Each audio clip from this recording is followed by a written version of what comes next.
Boa noite, caros alunos. Tudo bem com vocês? Vão me dizendo aqui no chat, enquanto agora o professor chegar aí na live, de onde vocês são, como que vocês estão esse dia hoje, pré-feriado, né? Hoje estamos aqui com o Dr. Nelson Morini. Ele vai falar um pouquinho sobre os tipos de dores e as relações delas com as bandagens elásticas.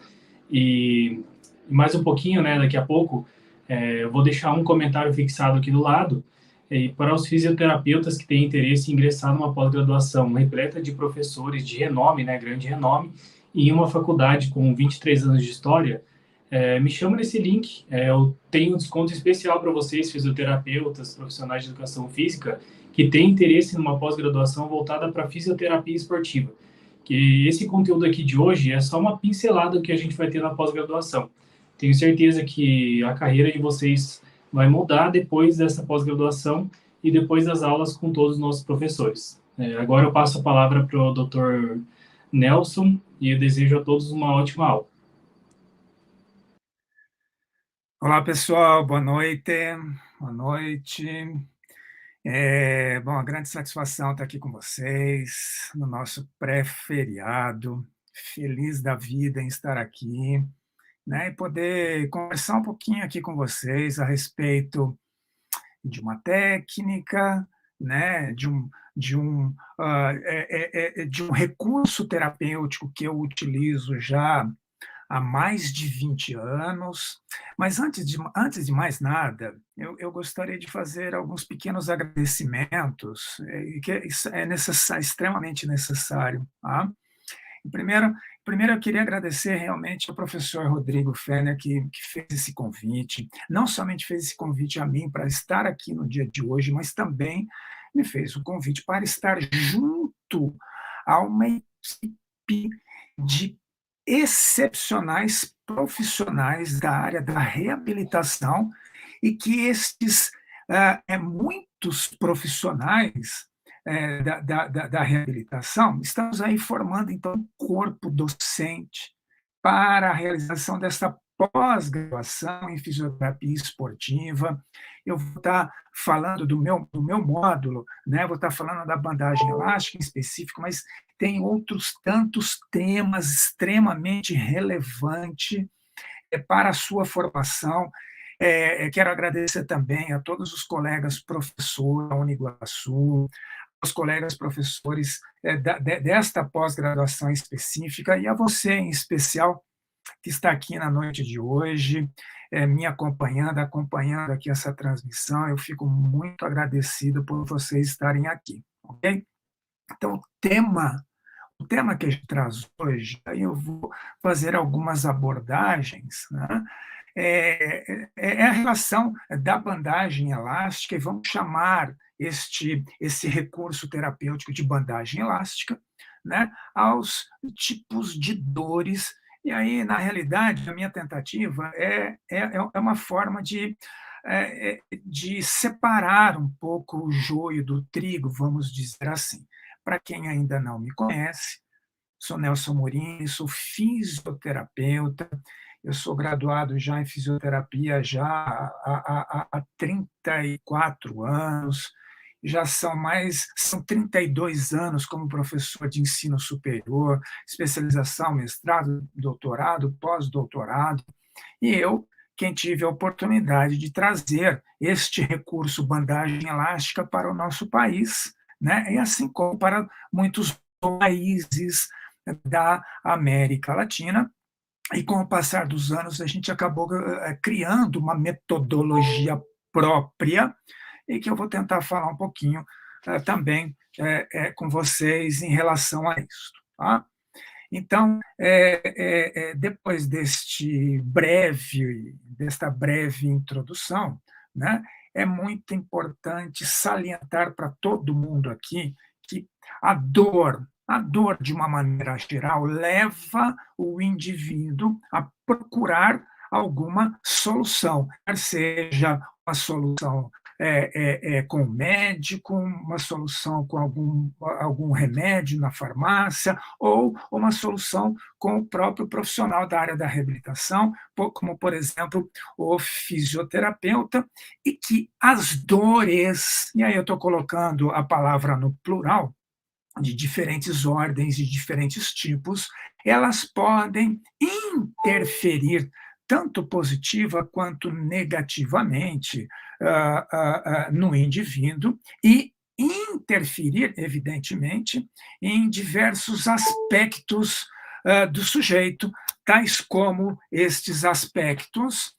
relacionados, por exemplo, à cognição, né? E o sujeito, portanto, que tem alguma dor, e esta dor pode ser tanto dor aguda ou quanto dor crônica, ele pode ter um problema relacionado à sua cognição, à sua atenção específica. A dor ela traz distrações para o dia a dia do sujeito e faz também com que o sujeito ele possa ter dificuldades no seu aprendizado no dia a dia, ou até mesmo dificuldades na hora de fazer o seu repouso. E, assim como as dores, em muitos casos, dores de uma maneira geral, pode levar o indivíduo a uma depressão, um aumento da ansiedade, se não o desenvolvimento dessa ansiedade e interferência no estado emocional de uma maneira geral. Também quero salientar aqui para vocês, logo de início, que estas diferentes tipos de dores causadas por problemas de ordens distintas, é, sentir a dor e perceber, ou seja, interpretar a dor, pode ter relação com algumas causas ou diferenças individuais, assim como o gênero, né? Tanto o menino quanto a menina, eles podem perceber as dores diferentes, né? A questão relacionada com a cultura, a questão relacionada com a genética e até mesmo também a história proveniente deste tipo de lesão. E quando a gente fala especificamente da bandagem elástica, e aí é muito natural o sujeito ele fazer buscas pela internet, e trago eu aqui fotos que eu peguei aí também pela internet, assim como muitas pessoas o fazem, né? E a gente encontra diferentes tipos de técnicas aplicadas com descrições das aplicações. Então, por exemplo, a bandagem para quem tem problemas de cólica menstrual ou algum desconforto na gestante, ou bandagem para dores de pós operatório de cirurgia plástica. É muito comum também você encontrar bandagem, por exemplo, para o sujeito que tem uma rinite sinusite. E aí a gente fica pensando, né? Será que a bandagem ela serve para tudo isso? Será que a bandagem, por exemplo, ela ajuda num problema visceral? Será que a bandagem ajuda num sujeito que tem ali um desconforto porque a barriga da gestante ela está crescendo e naturalmente tem que ter um desconforto, mas será que isso realmente ajuda? Né? Então, essas sempre são as dúvidas geradas, e eu recebo assim muitas perguntas relacionadas com isso. Então, por isso que foi, né, muito oportuno o convite do professor Rodrigo, né, e aí eu passei esse tema para ele, do qual a gente está conversando nesta noite de hoje. Tá? Então, para tentar, de uma maneira bastante simplista, de uma maneira também bastante didática, né? Começar a relacionar um pouquinho os diferentes tipos de dores que a gente pode ter e bem como a origem destas dores. Né? Então, por exemplo, né, tem muitas pessoas que têm dores viscerais, como eu acabei de citar. Então, dor visceral que pode ser no rim, que pode ser no intestino, que pode ser no útero, que pode ser no estômago. Estamos falando de vísceras, né? Então é muito comum a gente ver aí a bandagem para esse tipo de problema ou para esse tipo de dor. Quando a gente olha especificamente para as vísceras, né, a gente estudando um pouquinho mais a fundo, a gente percebe, né, que a via dolorosa, a via que transmite a informação dolorosa das vísceras, é evidentemente que é uma fibra do tipo C, que é bastante comum, porém ela tem uma quantidade muito maior de receptores nas vísceras, estas fibras do tipo C, quando comparada, por exemplo, com as fibras do tipo C, de tecidos diferentes de vísceras, que são tecidos um pouquinho mais profundos, como, por exemplo, um tecido ósseo, como, por exemplo, um tecido muscular, que também a informação que é transmitida até o nosso cérebro também é oriunda, é feita por uma fibra do tipo C, né? Porém, existe uma diferença da quantidade de receptores relacionados a esses tecidos profundos quando comparado com as vísceras. Tá? As vísceras têm uma quantidade maior de receptores. Tá? Além disto, quando a gente fala de tecidos profundos, e aqui eu cito, por exemplo, músculos, estamos falando de uma estrutura que faz parte do arcabouço ou do contexto que a gente chama aí do sistema músculo esquelético.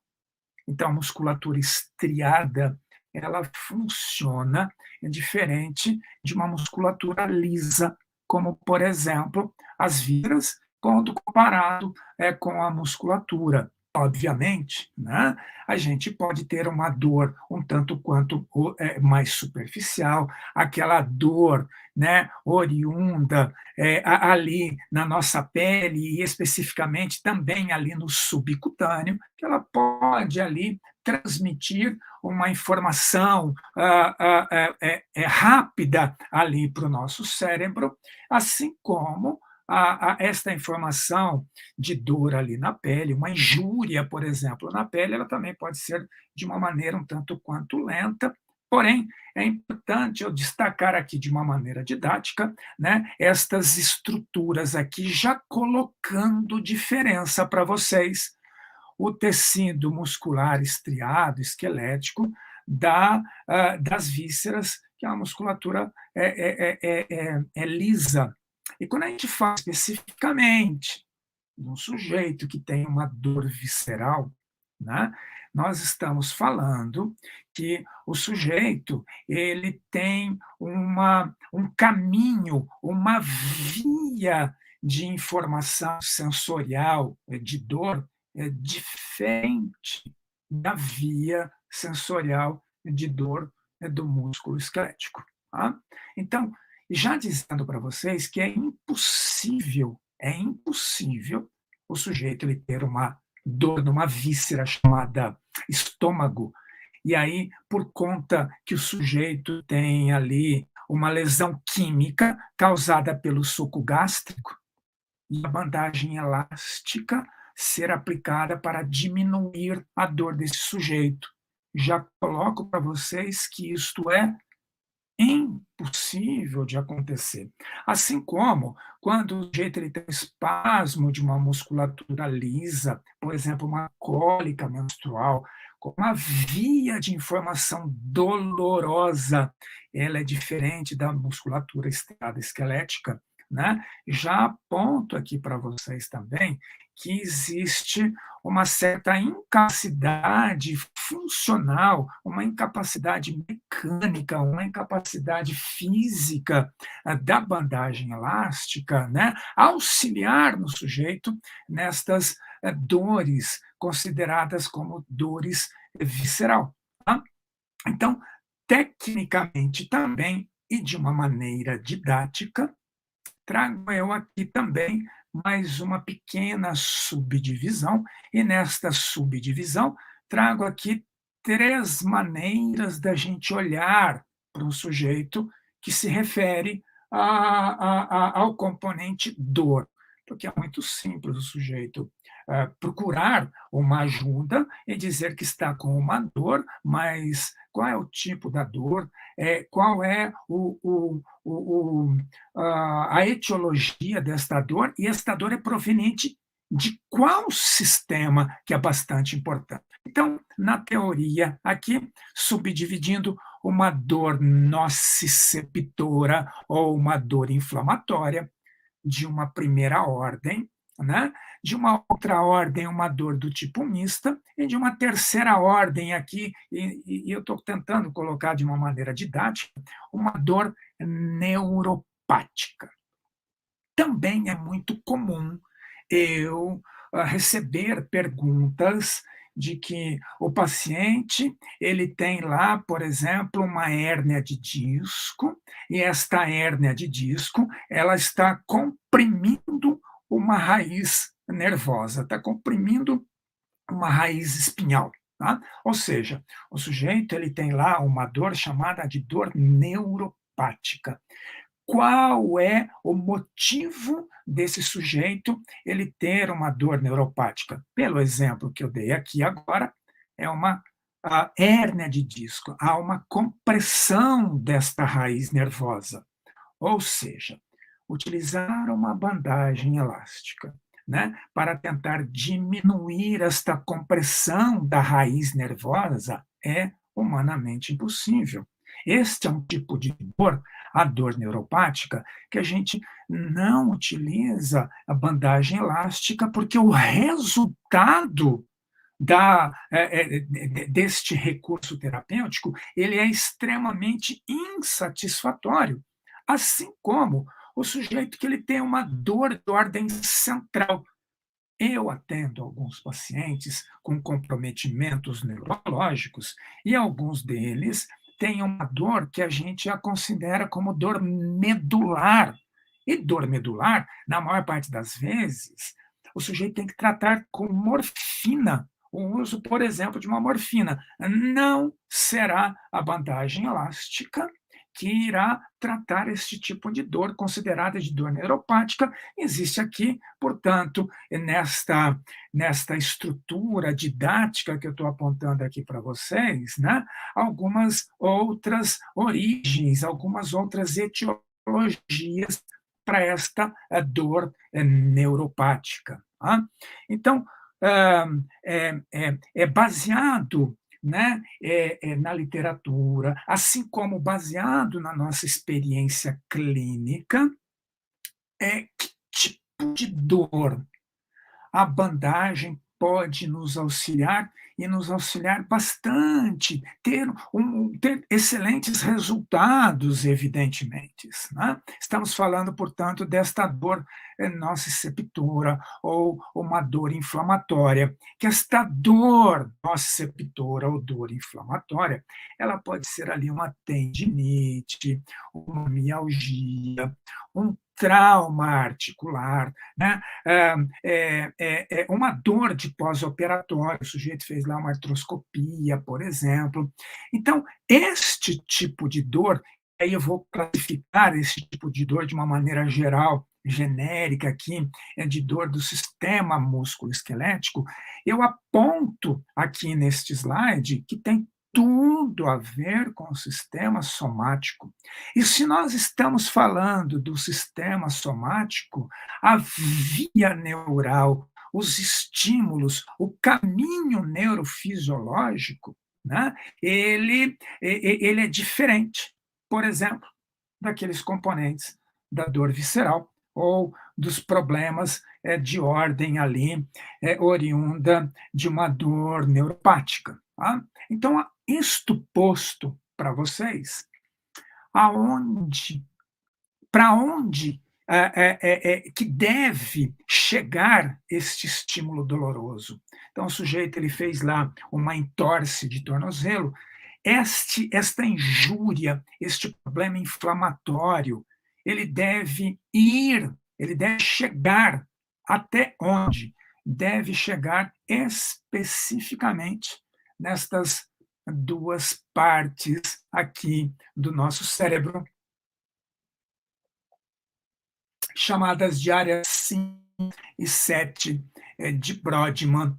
Evidentemente que estas áreas 5 e 7 de Brodmann faz com que a gente perceba, faz com que a gente possa interpretar aquele sintoma doloroso, aquela injúria, é, é, no nosso sistema, chamando agora o nosso sistema de sistema músculo-esquelético e apontando para qual tipo de dor a bandagem elástica ela pode dar mais certo. Tá? Então, quando a gente vai olhar para a literatura, está muito claro já na literatura que estas áreas que recebem este estímulo doloroso têm tudo a ver com a percepção, a interpretação e a localização específica da dor. Então, estou apontando aqui para vocês, provavelmente um dos primeiros clinical trial relacionados aqui com a percepção da dor, utilizando ressonância magnética funcional, já aqui, ainda na década de 90, especificamente em 1999, onde a ressonância magnética funcional acaba aqui nos ajudando a compreender as estruturas e como essas estruturas acabam recebendo estas informações. Ainda falando da área 5 e 7 de Brodmann, as áreas específicas de representação cortical da dor, não somente da sensação da dor, mas assim como dos estímulos vibratórios. E agora prestem atenção, não somente dos estímulos vibratórios, mas também como está relacionada com a atividade motora. Olha só que bastante interessante. Então, a representação da dor lá no nosso cérebro tem a ver com estímulos vibratórios. Então, os estímulos vibratórios também acabam chegando nestas áreas específicas do nosso cérebro, assim como a atividade motora. Então, parece que as coisas começam a combinar, né? A combinar o quê? O músculo esquelético com as dores, as injúrias neste sistema. Um outro artigo que eu faço questão aqui de trazer para vocês, né, tem uma relação entre o tempo e o espaço, apontando ali para a modulação cortical da dor para os estímulos vibratórios. Então, é uma coisa até que eu, particularmente, como terapeuta, gosto bastante de utilizar, que são os estímulos vibratórios, para tratar os meus pacientes com dores, por exemplo, dores musculoesqueléticas. Trago eu aqui também, né, mais um artigo que fala da conectividade funcional de estímulos para estas áreas, e aqui já chamando a atenção também para os estímulos térmicos. Os estímulos térmicos também podem acabar resultando na melhora da percepção da dor nestas áreas específicas que estou chamando a atenção aqui de vocês. E também, né, a dor e o tato. Vejam bem este artigo aqui, que é um artigo um pouco mais recente, está relacionado, mais recente, perdão, de 2018, e relaciona a dor e o tato. Dor e tato, se você guardar isso na sua cabeça, né, daqui a pouco você entende que a bandagem elástica, ela, na realidade, tem tudo a ver com o tato. né? Ele tem tudo a ver com esse estímulo mecânico e, evidentemente, que esse estímulo mecânico ele tem uma relação muito íntima nas áreas corticais de representação, tanto da dor quanto do tato. Este diagrama, este desenho que eu trago aqui para vocês, né? Deixo aqui a citação do Dr. David Julius, né? E que numa das suas apresentações ele usou esta imagem aqui, mas para querer dizer do caminho relacionado com um estímulo, e um estímulo em determinada área, que aqui está representando a mão, e que este estímulo, que pode ser um estímulo doloroso, ele tem um caminho a seguir, e o ponto final de chegada desta informação é no córtex. No córtex, especificamente, nestas áreas de Brodmann, citada há pouco aí para vocês, e obviamente que no percorrer deste caminho que sai aqui, e já apontando para vocês, que sai aqui da pele do indivíduo, ele deve chegar até áreas corticais e perturbar uma série de estruturas, a começar a perturbação pela medula, depois esta perturbação ela deve acontecer em nível de tronco encefálico, também em nível talâmico, né, até esta informação chegar ao córtex, ao seu destino final, a área de Brodmann citada anteriormente, e este caminho, daqui a pouco eu vou dissertá-lo um pouco mais com vocês. Mas, citando aqui este autor, o Dr. David Julius, juntamente com o Dr. Arden Patapotian, ambos médicos, foram laureados como Prêmio Nobel de Medicina em 2021 pelos seus experimentos desde a década de 90. Então, já tem um pouco mais de 20 anos que estes dois médicos, esses dois cientistas, eles trabalham com determinado tipo de estrutura, e essas estruturas estão localizadas exatamente na pele, exatamente no maior órgão sensorial do corpo humano, e que um destes dois autores, que é o David Julius, especificamente, ele trabalha bastante ali com estímulos de receptores de temperatura. E o Arden trabalha bastante com estímulos de receptores de pressão, que é o toque, especificamente falando. Então, estou trazendo para vocês dois médicos pesquisadores que estudam pele e que estudam tegumento, e que no frigir dos ovos ali, por todas as suas publicações, eu vou destacar uma ou outra aqui para vocês, eles dizem o quanto é importante essas descobertas de calor, o uso do calor e o uso de forças mecânicas. Eu vou fazer aqui um parênteses, você que está aqui me ouvindo, nessa nossa conversa de hoje. Eu tenho certeza absoluta que você usa, ou que pode usar, ou que foi orientado para utilizar calor em algum momento da sua terapia. Eu também tenho certeza absoluta de que, se você põe a mão no seu paciente, isso significa que você vai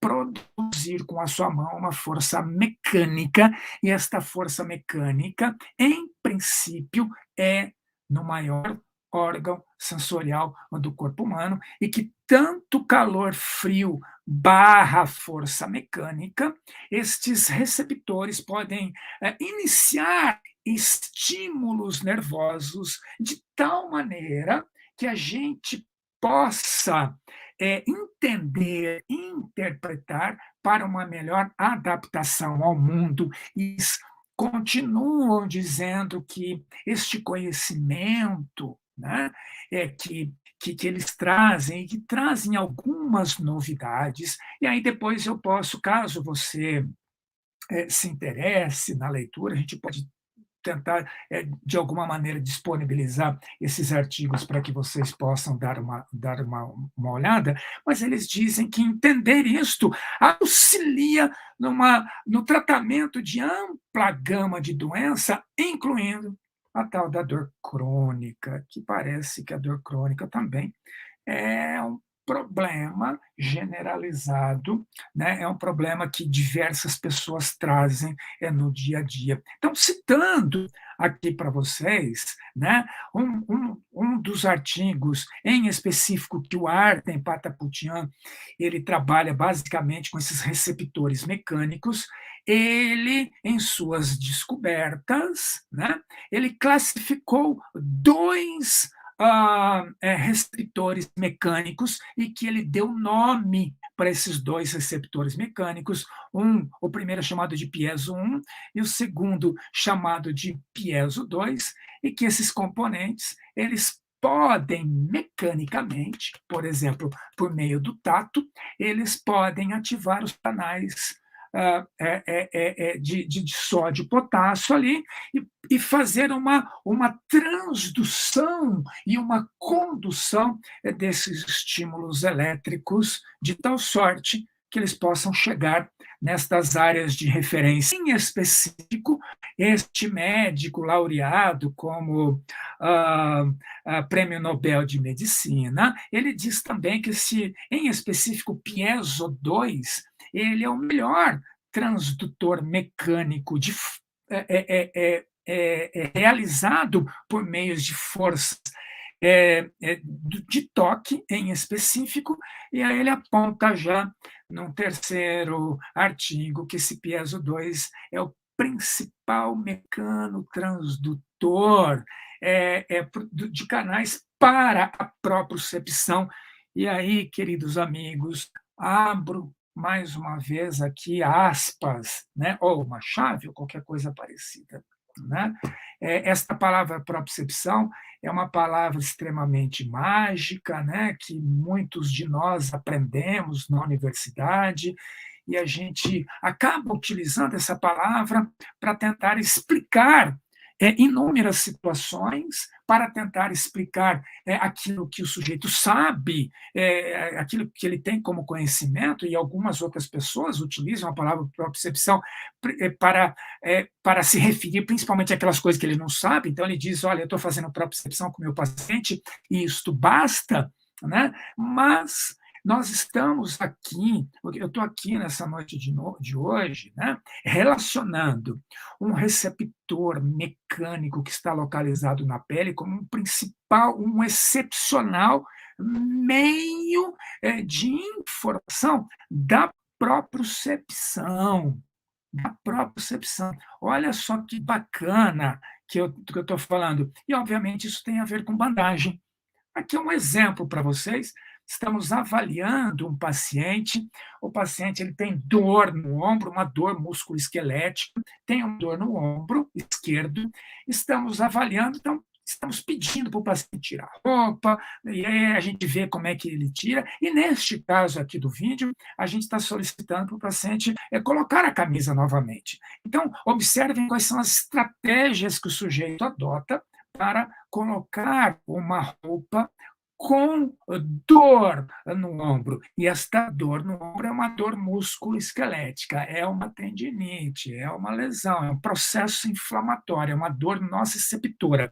Notem a dificuldade do sujeito, obviamente que tem outros fatores aqui, ele sabe que ele está sendo avaliado, que ele está sendo filmado, ele fica olhando para a parede, até ele olhar, achar ali a manga para que ele possa realizar o movimento. Tá? E aí, depois de uma avaliação, né, e essa avaliação ela demanda algumas observações, né? É aplicado, por exemplo, como o tema aqui é a bandagem elástica, é aplicado bandagem elástica nesse sujeito, e agora estamos reavaliando o sujeito imediatamente após a aplicação da bandagem elástica. Existem algumas estratégias para esse sujeito, porque isso foi feito após a aplicação, após uma avaliação. Agora eu quero que vocês observem quais são as estratégias que esse paciente adota para colocar a roupa, né, imediatamente após a aplicação da bandagem elástica. Tá? Vamos ver se vocês conseguem já de cara observar alguma diferença, e alguém pode falar, isso tem a ver com aprendizado, e sim, isso tem a ver com um monte de coisa, mas nota a amplitude de movimento que esse indivíduo ele já está conseguindo, num primeiro momento, né? Obviamente que o sujeito ele ainda tem a lesão, ele não está curado, né? Nós só estamos falando aqui de uma estratégia e ponderando, né? Fazendo ponderações. Aí pedimos para esse sujeito, ó, vai embora para casa, você vai voltar amanhã, depois de 24 horas, para a gente reavaliar. Então, agora é o dia seguinte, estamos reavaliando o sujeito com 24 horas de uso da bandagem elástica. A estratégia só foi bandagem elástica. Então, agora tentem perceber quais são as estratégias que esse sujeito adota para colocar a camisa 24 horas após o uso da bandagem elástica para quem tem dor músculo-esquelética. Então, aqui a gente observa que o sujeito, né, no dia seguinte, ele já passa a utilizar, né, bilateralmente o membro superior, né, coisa que no primeiro dia ele não estava fazendo por algum motivo. Tá? Então, normalmente as pessoas acabam me perguntando, num primeiro momento, mas Nelson, se a gente colocar a bandagem no sujeito, e aí não vai mascarar a dor do sujeito, e aí ele vai fazer um movimento do qual ele vai machucar ainda mais? Essas são perguntas recorrentes e a resposta é não. É não por quê? Porque a bandagem ela não trabalha com anestesia. A bandagem ela trabalha com analgesia, que é diferente. Né? Não estamos dando anestesia no paciente para ele não sentir. Isso significa que, se eu tenho um atleta de alto rendimento, por exemplo, ele tem uma lesão no ombro, ele tem lá uma dor, ele vai jogar voleibol, ele vai treinar, né? E aí ele tem que fazer inúmeros movimentos com a mão acima da cabeça. A gente coloca uma bandagem e minimiza a percepção, a senso-percepção de dor desse sujeito, ele é capaz de fazer o gesto esportivo de uma maneira um pouco mais adequada. Ele é capaz de não modificar a técnica dele por conta da dor. E se ele fizer um movimento do qual vá machucar ainda mais, ele vai continuar sentindo. E se ele continua sentindo, ele pode tomar a decisão: olha, eu não vou suportar a dor, eu não vou conseguir seguir jogando. Então, muita gente acha que a bandagem no esporte, trazendo para a nossa pós-graduação um pouquinho, né? Pós-graduação em fisioterapia esportiva, aqui da Universidade da Uniguaçu, que tem um corpo clínico fantástico, um corpo de docente de primeira ordem, eu fico muito orgulhoso desse convite. Né? Tem muita gente que acha que a bandagem elástica é doping mecânico. Bobagem, senão a gente teria que ter competições só com pessoas que usam bandagem, pessoas que usam sem bandagem. Não faz sentido, não tem força, isso não tem força. Esse paciente, por exemplo, né, ele tem artrose, né? Tinha artrose, já não é mais meu paciente, mas na época eu estava tratando de artrose, da articulação do joelho desse sujeito. E uma das coisas que a gente tem que fazer é fortalecimento. Neste caso aqui, eu estou fazendo leg press unilateral, né? Tem que fazer fortalecimento. Só que se o sujeito ele tem dor, ele não consegue executar o movimento, ele muda o plano de movimento dele, ele muda a biomecânica de movimento dele. E quando a gente usa uma bandagem elástica, quando a gente dá esse estímulo tátil, quando a gente faz esse estímulo mecânico faz com que a informação chegue no cérebro, né? Em específico, estímulo tátil, em específico na mesma área que corresponde à dor, lá na área de Brodmann, o sujeito ele pode interpretar aquele segmento de uma maneira mais adequada e realizar o movimento no gesto que a gente deseja. E se, insisto, se este movimento causar algum dano, o sujeito ele é capaz de falar: para, eu não consigo executar o movimento, não vai ter bandagem, né? Que vá aliviar um problema grande de um sujeito, por exemplo, que tem uma lesão bastante extensa. Enfim, acho que estou me fazendo entender, né? Este é um tipo de movimento que a gente necessariamente que treinar com os nossos pacientes de diferentes idades, de diferentes modalidades esportivas. Se a gente estiver falando de um idoso, por exemplo, o idoso ele tem que ter força, né? Bilateralmente no membro inferior, para sentar e levantar do sofá, sentar e levantar do vaso sanitário, sem sobrecarregar o joelho, o quadril, a coluna de uma maneira geral.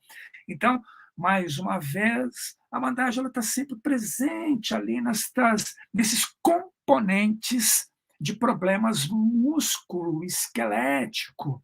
Né? Isso aqui são 10 dias de pós-operatório de uma lesão meniscal.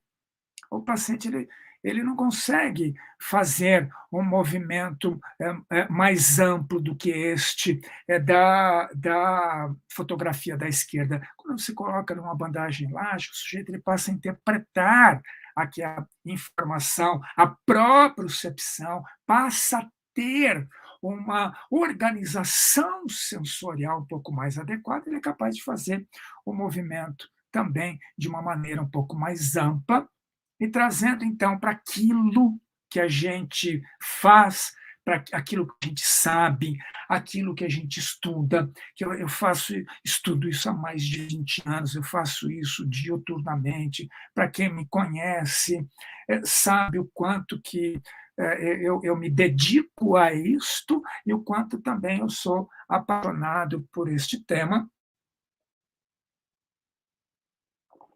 e que nós consolidamos no mercado, né, este conceito, chamado de conceito de estimulação tegumentar.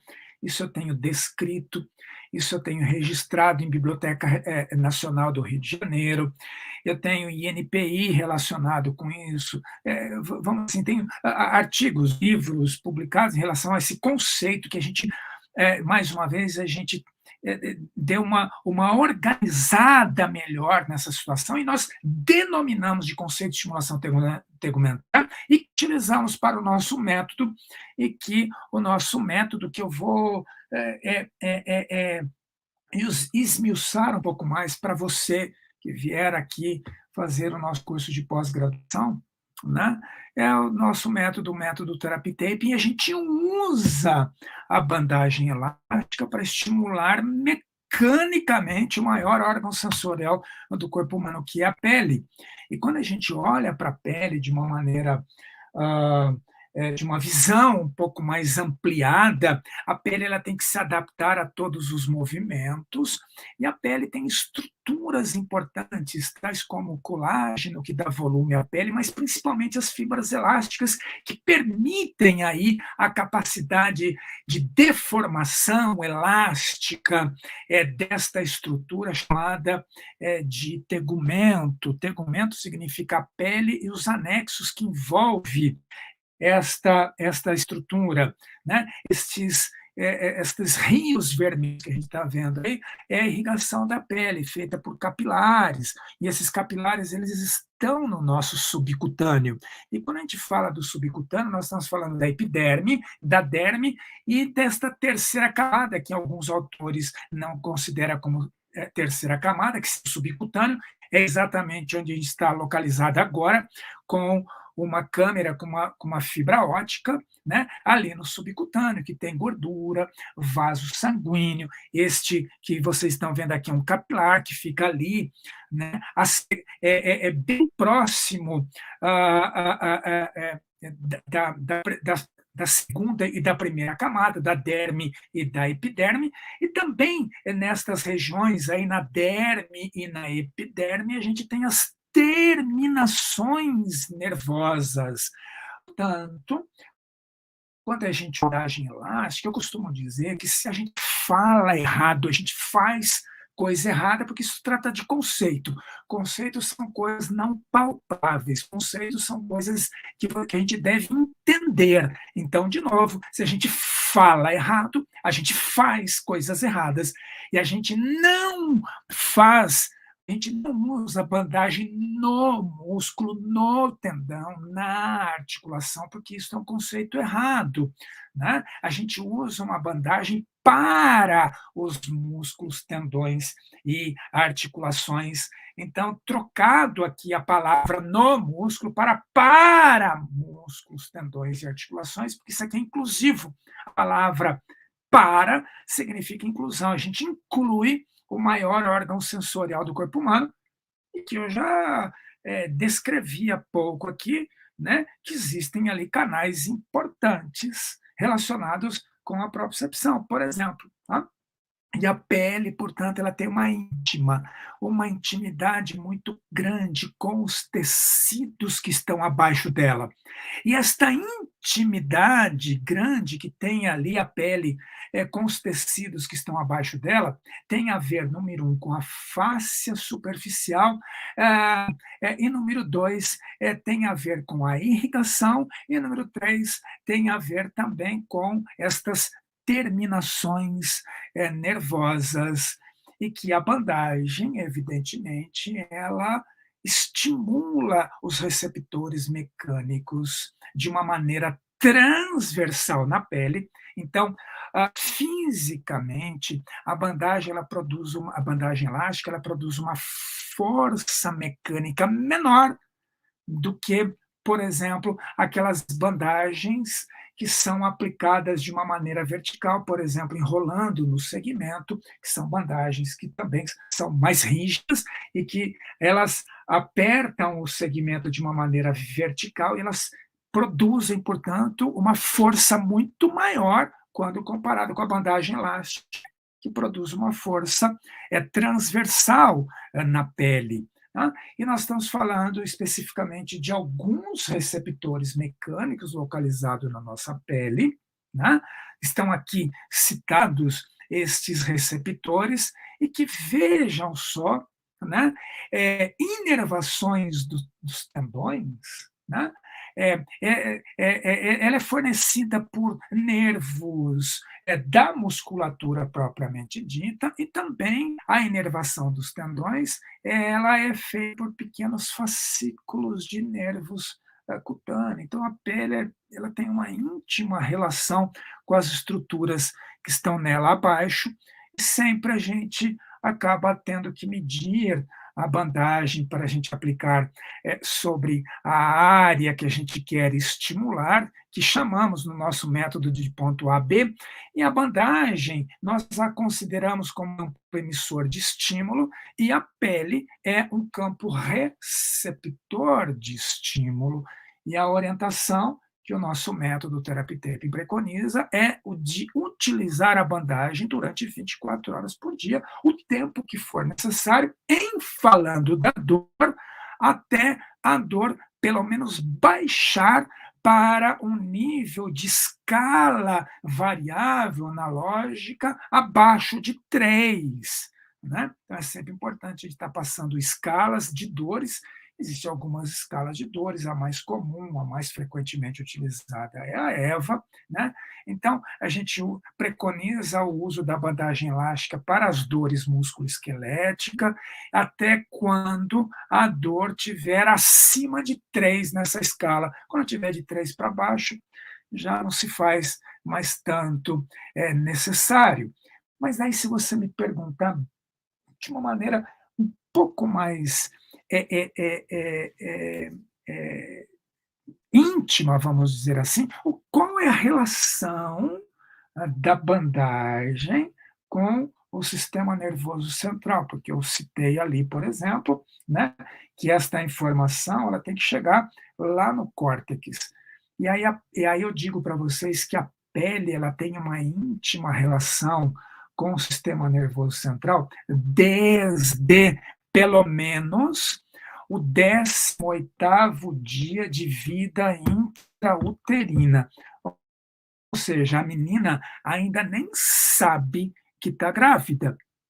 E aquela estrutura, aquele ovo que foi fecundado pelo espermatozoide, ele acaba que ele acaba que começa a perder a sua experiência, ele começa a se envaginar, e esta invaginação, ou estas pregas, chamadas de pregas neurais, elas acontecem por meio, basicamente, de 3 camadas, e que estas 3 camadas, filogeneticamente falando, desde a 4ª semana de vida intrauterina, vai ser formado ali o nosso tubo neural e também a nossa pele. Então, desde a embriologia, a pele ela tem uma relação íntima, por exemplo, com a nossa medula. Primeiro a gente vai formar a medula, depois esse é um processo chamado de gastrulação, e depois vai haver um processo chamado de neurulação, onde vão crescer os nervinhos, né? E esses nervinhos eles devem chegar até a pele, depois é formado o restante do sistema nervoso central, né? Toda a estrutura da cabeça, né? Ou a estrutura do encéfalo. Então, uma relação extremamente íntima desde a 4ª semana de vida intrauterina. E estes receptores, de uma maneira geral, quando eles saem da medula e eles atingem as camadas mais superficiais ali na nossa pele, vão sendo formados de áreas de recepção mecânica. Estas áreas de recepção mecânica são chamadas de campos sensoriais ou campos receptivos. Notem que aqui existe apenas uma única inervação com terminações nervosas, com várias terminações nervosas, uma única inervação com inúmeras terminações nervosas. Essas terminações nervosas estão localizadas na nossa derme e epiderme e formam ali o que a gente chama de campo sensorial. E quando a gente aplica uma bandagem elástica, evidentemente que a bandagem elástica ela vai estimular este campo sensorial existente na pele, e que esta informação sensorial ela deve ser captada por esses receptores, transmitida por meio de uma informação aferente, e esta informação aferente ela deve chegar primariamente ao nosso centro de integração, e o primeiro centro de integração, ou a primeira estrutura do centro de integração do nosso sistema nervoso central é a medula. A partir do momento que essa informação sensorial ela entra na medula, ela vai produzir um estímulo medular e um reflexo medular, e imediatamente a gente já tem uma resposta eferente. Quando um neurônio sensorial ele é estimulado por meio e localizado ali na pele, imediatamente a gente já tem uma resposta eferente. Evidentemente que nós não temos a capacidade de interpretar, de saber o que é que está acontecendo ali na nossa medula, porque a nossa medula, uma parte do nosso centro integrador, é uma área nossa não consciente. Evidentemente que a gente não sabe o que está acontecendo. Dá para a gente ler isto através de eletromiografia de superfície. Esta informação que está saindo da pele, que chega na medula, imediatamente já tem uma resposta motora, ela deve subir pela medula, ela deve passar ali pelo cerebelo, deve passar pelo tálamo. O tálamo é o centro de retransmissão de informações, e deve alcançar as áreas mais corticais, as áreas mais distantes, especificamente a área de S1, ali né, no nosso homúnculo sensorial, e o homúnculo sensorial ele tem uma relação muito íntima com a área M1, que é o nosso homúnculo motor, que tem a ver com os neurônios motores de execução voluntária. Somente quando a informação chega aqui em cima é que a gente sabe o que está acontecendo, porque esses estímulos, quando eles chegam no nosso córtex, o córtex nosso é a nossa área de consciência. A gente então sabe exatamente onde é que o sistema ele está sendo perturbado, especificamente me referindo ao sistema somático. Então, em slide anterior, eu disse que a dor tem tudo, a dor musculoesquelética tem a ver com as informações somáticas, e aí trazendo de novo, né, estas duas áreas em específico aqui, o córtex motor e o córtex somatosensorial, que tem a ver com a nossa parte somática, com a nossa somestesia, estas áreas diferenciadas aqui do nosso córtex, chamada aqui, portanto, apontada aqui, portanto, nas áreas de Brodmann. Então, quero deixar uma vez apontado aqui, quando o sujeito ele recebe uma informação sensorial oriunda da pele, essa informação ela vai entrar na área 1, 2, 3, 5, 7. A informação dolorosa tem a ver com a área 5 e 7. Estas informações de tato e vibração também têm a ver com a área 5 e 7 de Brodmann, que está ali na nossa região parietal, no giro pós-central, isso tudo para tentar organizar melhor, né, aquilo que a gente percebe relacionada como dor, e também orientar já na área 4 e na área 6 a nossa motricidade, que a nossa motricidade ela possa ser a mais adequada possível. Portanto, queridos amigos, num vídeo extremamente didático, na nossa pele a gente tem muitos receptores, e esses receptores eles fazem parte de um conjunto de sistemas corporais.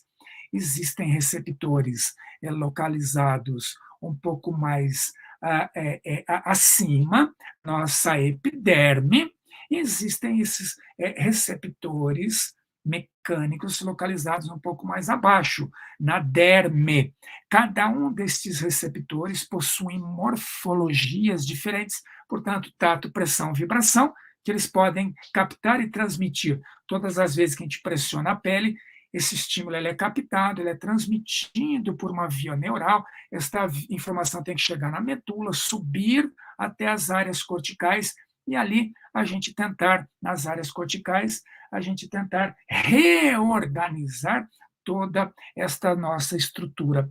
E quando a gente fala especificamente de sistema somestésico, algumas informações bastante importantes para a gente, tais como a propriocepção, a sensibilidade vibratória, o tato epicrítico. O tato epicrítico, que é aquele tato fino, ele serve para que a gente possa ter algumas capacidades, como, por exemplo, reconhecer coisas, reconhecer símbolos, ter a capacidade de discriminação entre dois pontos distintos. Existe também o que a gente conhece como tato protopático, que é uma pressão leve sobre a pele.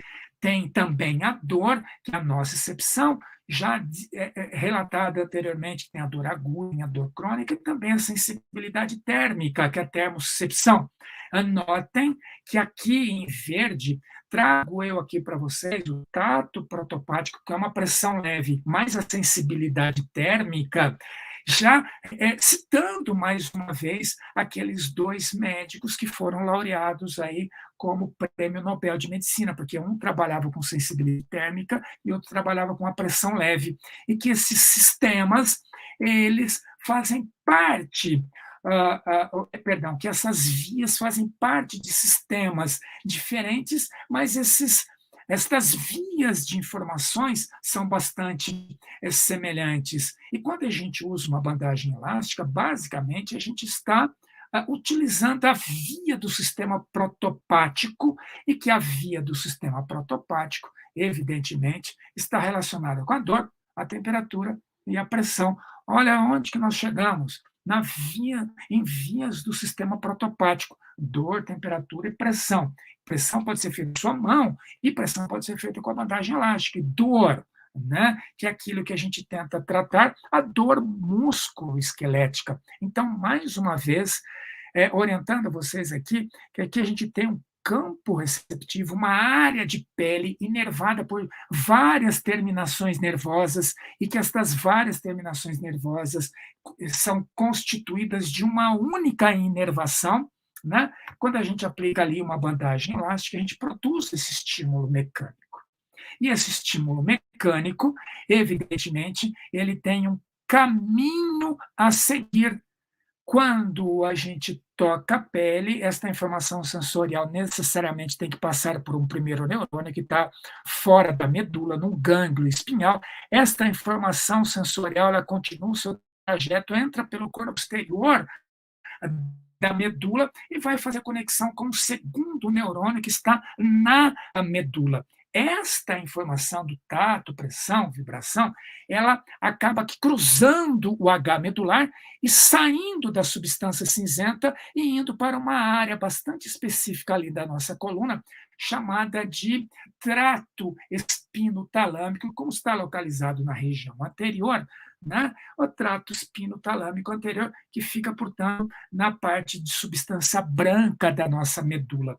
Quando a gente fala, portanto, em fazer um estímulo proprioceptivo por meio de um estímulo mecânico, através do maior órgão sensorial do corpo humano, que é a pele, nós estamos falando em utilizar as vias do trato espinotalâmico anterior. E que esse trato espinotalâmico anterior, dependendo de onde a gente está fazendo esta informação, se é do sacro, do lombar, da região torácica, da cervical, né, passa por partes diferentes ali desse trato espinotalâmico anterior, como se fosse uma cebola, né? Ele é cheio de camadas, essa é de sacro, lombar, torácica, cervical, e numa distribuição somatotópica para que vocês possam entender, e que este trato espinotalâmico, uma parte, a parte da esquerda dele, está relacionado com o tato, a parte da direita está relacionada com a pressão. Tanto uma, tato, quanto a pressão, a bandagem elástica é capaz de tratar, de estimular. E, por fim, esta informação tem que subir pela medula, necessariamente tem que passar pelo tálamo, né? O terceiro neurônio está lá no tálamo. Então, é uma via bastante simples que utiliza 3 neurônios, esse trato espinotalâmico anterior. O primeiro que está fora da medula, o segundo que está na medula, o terceiro está lá no tálamo. E o tálamo, ele distribui, ele redistribui, ele retransmite a informação para a área de referência. Estamos falando, então, da área 1, 2 e 3, 5 e 7 de Brodmann. Olha só que bacana que é isto. E quando a gente fala da via dolorosa, a via dolorosa já usa um outro caminho. O caminho que é utilizado pela via dolorosa e via térmica é o trato espinotalâmico lateral, ou seja, a informação ela também passa pelo primeiro neurônio, medula, entra na medula pelo posterior da medula, né? Conecta com o segundo neurônio, então cruza o H medular e aí vai subir até áreas superiores pelo trato espinotalâmico lateral, assim como foi subdividido o espinotalâmico anterior, o lateral também, dependendo da área que está sendo estimulada, ou da área dolorosa, se é sacro, lombar, torácica ou cervical, vai passar de uma maneira centrípeta por este trato espinotalâmico lateral, e ele também é subdividido ali entre parte anterior e parte posterior. A anterior está relacionada com a dor, a posterior está relacionada com a temperatura. Então, quando a gente usa estímulo térmico ou estímulo doloroso com o nosso paciente, tá? E aí esta informação ela também tem que subir pela medula, conectar lá no terceiro neurônio, que também está no tálamo, e o tálamo manda para a área de referência, dor, especificamente falando da área 5 e 7 de Brodmann. Quando a gente fala de transmissão de informações, estamos falando por diferentes tipos de axônios, né? E esses axônios eles podem ser subdivididos e classificados de diferentes maneiras. a alfa, a beta, a teta, do tipo C, ou então por grupo um, 2, 3 ou 4, pelo diâmetro, pela velocidade, ou especificamente onde eles estão localizados. Fato é que axônios que estão localizados no grupo 1, eles têm um diâmetro muito grande, tem muita bainha de mielina, ou seja, transmite informação de alta velocidade. Quando a gente passa para o axônio do tipo fibra C, né, do tipo 4, do grupo 4, a gente nota que é um axônio pelado, um axônio sem bainha de mielina, é um axônio amielínico, e ele é responsável aí por transmitir informação de temperatura, informação de dor, né? E, evidentemente, quando a gente olha para isso, para as estruturas, a gente enxerga, né, que os receptores de pele, né, eles têm uma relação bastante íntima com os axônios de médio diâmetro ou médio mielinizado do grupo 2, especificamente, juntamente com o fuso neuromuscular e junto com a cápsula articular. Já os receptores de temperatura e de pressão são os axônios menores.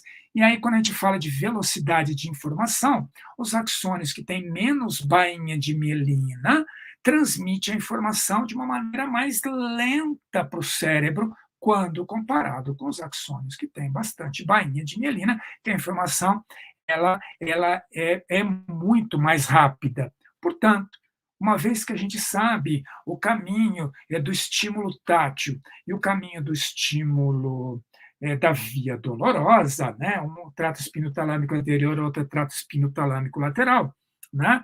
E também sabemos que existe diferença de diâmetro de axônios, né? Evidentemente que quando o sujeito ele tem uma dor musculoesquelética e a gente usa um recurso terapêutico que é estimular a pele, e a pele, portanto, ela tem uma velocidade de informação mais rápida quando comparado com as informações que seguem pelo axônio de dor. E, evidentemente, uma das teorias que a gente traz aqui para vocês, que a bandagem elástica ela pode melhorar estas questões de dores musculoesqueléticas, é a teoria que a gente aprende na universidade, chamada de portal da dor, né?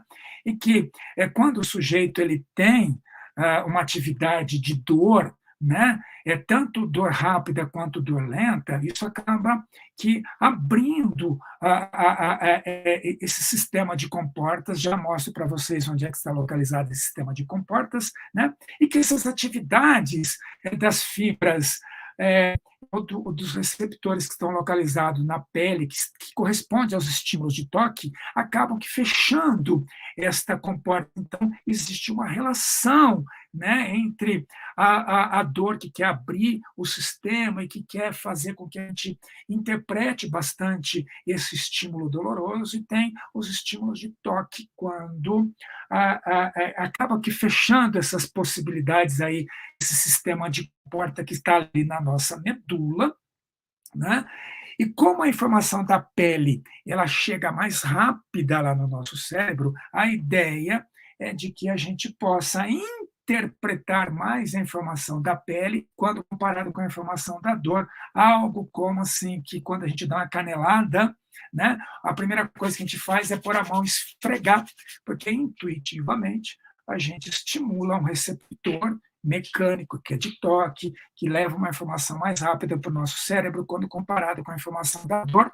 E este portal da dor está, então, localizado na região posterior da nossa medula, exatamente na porta de entrada aqui, aonde fica localizado uma substância chamada de substância gelatinosa. Tá?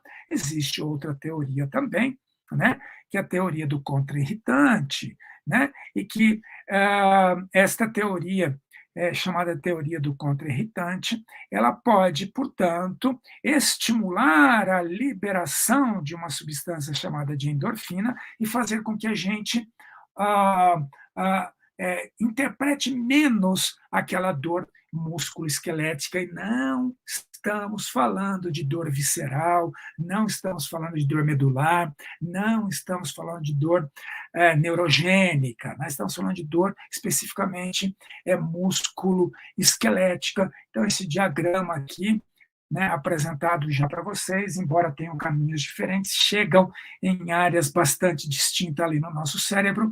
Isso faz com que a bandagem elástica ela possa chegar nas áreas onde a dor também é representada, a área 5 e 7 de Brodmann, e a gente interpretar ali mais esses estímulos de pele quando comparado. Isso dá certo para todo mundo? Não, evidentemente que não dá certo para todo mundo. Trago eu aqui, então, algumas pesquisas um tanto quanto mais recentes, relacionadas com bandagem elástica e dor, né, 11 estudos, porque isso aqui foi uma revisão sistemática, com 490 pacientes, e que a bandagem elástica teve um efeito significativo na dor, na função física, na amplitude de movimento, na função muscular, de quadris de pacientes com osteoartrite de joelho. Então, isso aqui é dor músculo-esquelética. Um outro artigo também, de 2020, 62 pacientes com dor no ombro, teve também melhora significativa, utilizando a escalinha visual analógica, né, para aqueles sujeitos, né, que tinham ali problemas relacionados no membro superior. Mais um outro estudo, também uma revisão sistemática, uma meta-análise, que incluíram 12 estudos, um total de 555 participantes, né? E teve ali, portanto, uma melhora significativa da dor e incapacidade no ombro, quando combinado com exercícios, utilizando a bandagem elástica, mais exercícios. Parece que, para esta meta-análise aqui, desses 12 estudos, teve um efeito bastante significativo, dor no ombro, dor musculoesquelética, né? E também mais um estudo aqui relacionado com a dor, com a bandagem e dor no joelho, que pode reduzir, portanto, ali a necessidade, eles fazem menções a isso, esse artigo, né, necessidade de reduzir a necessidade do uso de tratamento farmacológico, né? E mais um estudinho aqui, que fala que a bandagem ela pode ser uma escolha nova, bastante simples, conveniente para a intervenção na lombalgia. Obviamente, queridos amigos que aqui nos ouvem, existem outras tantas publicações que falam que a bandagem elástica não tem um efeito significativo, né? Eu procurei aqui trazer revistas tecnicamente importantes, de peso, né? Existe uma quantidade muito grande de artigos que estão publicados, bandagem e dor, e que não tem muito peso, né, os artigos publicados. Então, existe já artigos que correlacionam essas pesquisas, que têm baixo impacto, um monte de pesquisa, e, obviamente, né, que isso daqui não cura calo, não arruma namorada, não paga conta de luz, e aí tem um monte de gente que toma bandagem para si, né, e aí sai dando curso, e sai falando coisas que aí sim não tem ciência por trás. Tá? Eu fico um tanto quanto chateado com esse tipo de situação, porque a gente tenta fazer aí um trabalho sério, né, de divulgação, e faz mais de 20 anos que eu estudo isso, não estou dizendo que eu seja melhor do que ninguém, mas eu estou dizendo que esse tema é um tema que nos move, é um tema que a gente é bastante apaixonado, tá? E eu encerro por aqui esta minha conversa com vocês na noite de hoje, e olha, eu me senti extremamente bem, conversando aqui com vocês, bastante feliz também aqui conversando com vocês. Quero chamar a atenção de novo para todos aqui que nos ouvem, da nossa pós-graduação em fisioterapia esportiva pela Uniguaçu, né? Existe aí os meios de vocês saberem isto, né? Foi colocado aqui no início da nossa aula que pode ter alguma espécie de orientação mais adequada para vocês fazerem as suas inscrições. Agradeço mais uma vez, professor Rodrigo, a toda a equipe da Uniguaçu, os professores nossos, de todo o nosso corpo docente da pós-graduação, o técnico aqui, o Denis, que está por trás dessa transmissão. Muito obrigado, meu querido, e a vocês, finalmente, mais uma vez, os colegas que aqui me ouviram. Muito obrigado.